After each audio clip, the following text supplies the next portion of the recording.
how do airplanes fly?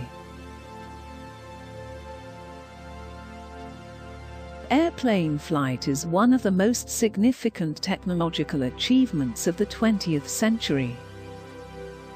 The invention of the airplane allows people to travel from one side of the planet to the other in less than a day, compared with weeks of travel by boat and train.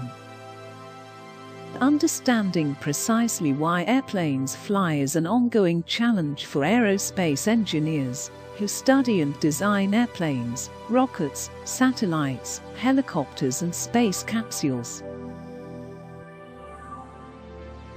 Flying in an airplane is the safest way to travel, safer than cars, buses, trains or boats.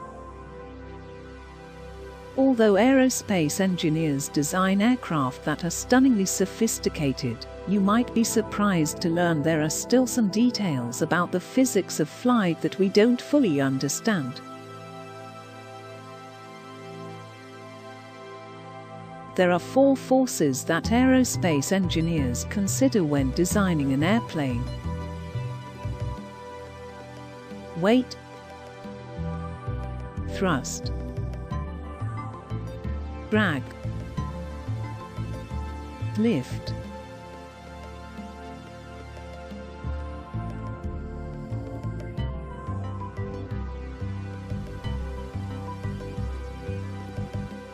Engineers use these forces to help design the shape of the airplane, the size of the wings, and figure out how many passengers the airplane can carry. For example, when an airplane takes off, the thrust must be greater than the drag, and the lift must be greater than the weight. If you watch an airplane take off, you'll see the wings change shape using flaps from the back of the wings. The flaps help make more lift, but they also make more drag, so a powerful engine is necessary to create more thrust. When the airplane is high enough and is cruising to your destination, lift needs to balance the weight, and the thrust needs to balance the drag. So the pilot pulls the flaps in and can set the engine to produce less power. That said, let's define what force means. According to Newton's second law, a force is a mass multiplied by an acceleration, or F equals ma.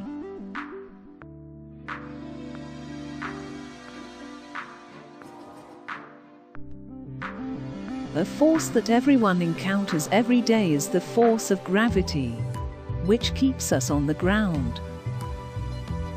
When you get weighed at the doctor's office, they're actually measuring the amount of force that your body applies to the scale.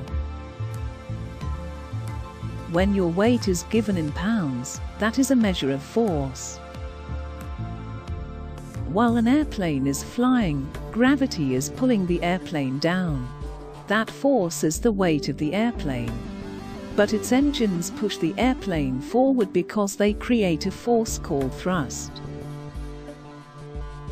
The engines pull in air, which has mass, and quickly push that air out of the back of the engine, so there's a mass multiplied by an acceleration. According to Newton's third law, for every action there's an equal and opposite reaction.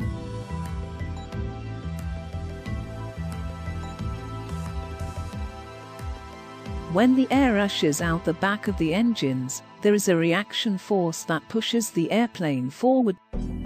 That's called thrust. As the airplane flies through the air, the shape of the airplane pushes air out of the way.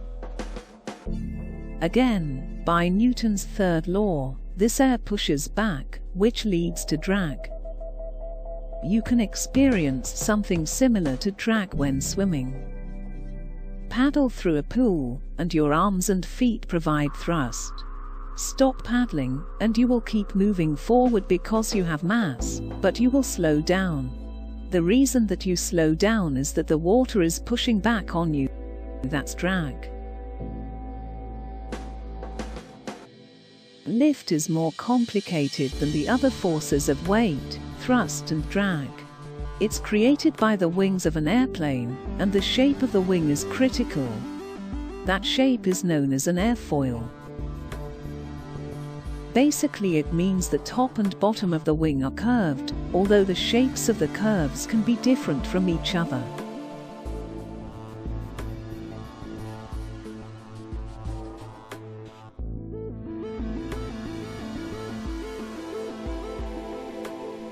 As air flows around the airfoil, it creates pressure, a force spread out over a large area. Lower pressure is created on the top of the airfoil compared to the pressure on the bottom. Or to look at it another way, air travels faster over the top of the airfoil than beneath. Understanding why the pressure and speeds are different on the top and the bottom is critical to understand lift. By improving our understanding of lift, engineers can design more fuel-efficient airplanes and give passengers more comfortable flights. The reason why air moves at different speeds around an airfoil remains mysterious, and scientists are still investigating this question. Aerospace engineers have measured these pressures on a wing in both wind tunnel experiments and during flight. We can create models of different wings to predict if they will fly well. We can also change lift by changing a wing's shape to create airplanes that fly for long distances or fly very fast. Even though we still don't fully know why lift happens, aerospace engineers work with mathematical equations that recreate the different speeds on the top and bottom of the airfoil. Those equations describe a process known as circulation. Circulation provides aerospace engineers with a way to model what happens around a wing, even if we do not completely understand why it happens.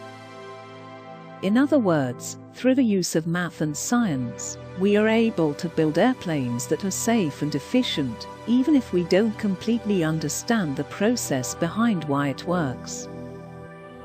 Ultimately, if aerospace engineers can figure out why the air flows at different speeds depending on which side of the wing it's on, we can design airplanes that use less fuel and pollute less.